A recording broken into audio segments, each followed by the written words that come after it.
2026ত পৰিৱৰ্তনৰ ইংগিত উজনিয়াই দিছে নেকি 3 শতাধিক নেতা কৰ্মীৰ ৰাইজৰ দলত যোগদান ৰাইজৰ দলৰ প্ৰতি আকৰ্ষণ বিজেপি অগপ ত্যাগী নেতা কৰ্মীৰ শীৰ্ষ নেতাই এৰিছে বিজেপি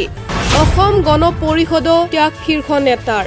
2026 চনৰ অসম বিধানসভা নিৰ্বাচনলৈ প্ৰায় 1.5 বছৰ থাকিলেও এতিয়াই যেন আৰম্ভ হৈছে তৎপৰতা সদ্য সমাপ্ত লোকসভা নিৰ্বাচনত যোৰহাট সমষ্টিত কংগ্ৰেছৰ গৌৰৱ গগৈ জয়ী হোৱাৰ পাছতে খলৰি হৈছে উজনিত ৰাজনৈতিক সমীকৰণ যোৰহাট লোকসভা সমষ্টিৰ অন্তৰ্গত 10টা বিধানসভা সমষ্টিৰ 8টাত কংগ্ৰেছ আৰু শিৱসাগৰ সমষ্টিত ৰাইজৰ দলৰ সৰ্বাধিক ভোট লাভ কৰাৰ বিপৰীতে মাজুলী বিধানসভা সমষ্টিতহে বিজেপিয়ে সৰ্বাধিক ভোট লাভ কৰে অথচ যোৰহাট লোকসভা সমষ্টিৰ অন্তৰ্গত 5টা বিধানসভা সমষ্টি আছে বিজেপিৰ দখলত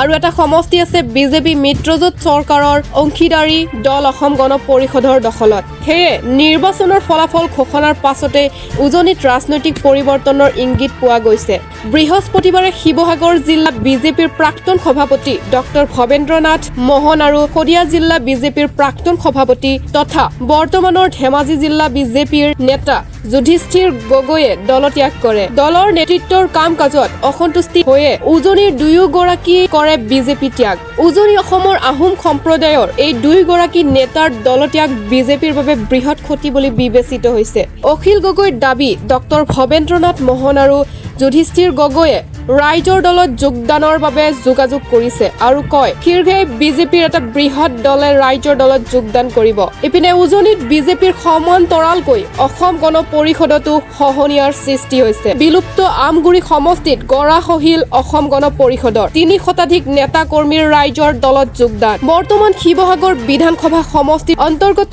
নামতিৰ জোলা গাঁৱত ৰাইজৰ দলত যোগদান কৰে অসম গণ পৰিষদৰ এক বৃহৎ সংখ্যক দলে এনে যোগাযোগৰ পৰা বুজিব পৰা যায় যে বিজেপি আৰু অসম গণ পৰিষদৰ প্ৰতি বিতুষ্ট হৈছে দলৰ নেতা কৰ্মী বিশেষকৈ ৰাইজৰ দলৰ সভাপতি তথা শিৱসাগৰৰ সমষ্টিৰ বিধায়ক অখিল গগৈৰ বিগত লোকসভা নিৰ্বাচনত আগ্ৰাহী প্ৰচাৰে বিজেপিৰ ভোট বেংকত খহনীয়াৰ সৃষ্টি কৰে লগতে বিজেপিত বিজেপিৰ দপদপনিৰ বৃদ্ধি পোৱা পুৰণি নেতা কৰ্মীৰ গুৰুত্বহীন হৈ আহিছে যাৰ বাবে এই সকল নেতা কৰ্মীয়ে দল ত্যাগ কৰি ৰাইজৰ দলত যোগদান কৰিছে এই সমূহৰ পৰা বুজিব পাৰি 2026 চনৰ বিধানসভা নিৰ্বাচনত পৰিৱৰ্তনৰ ইংগিত দিছে উজনি অসমে news desk report Assam trend news চেনেলটো সাবস্ক্ৰাইব কৰিব এণ্ড সাথে থকা বেল আইকনটো ক্লিক কৰি দিব যাতে সব আপডেটছ পাই থাকে বাই বাই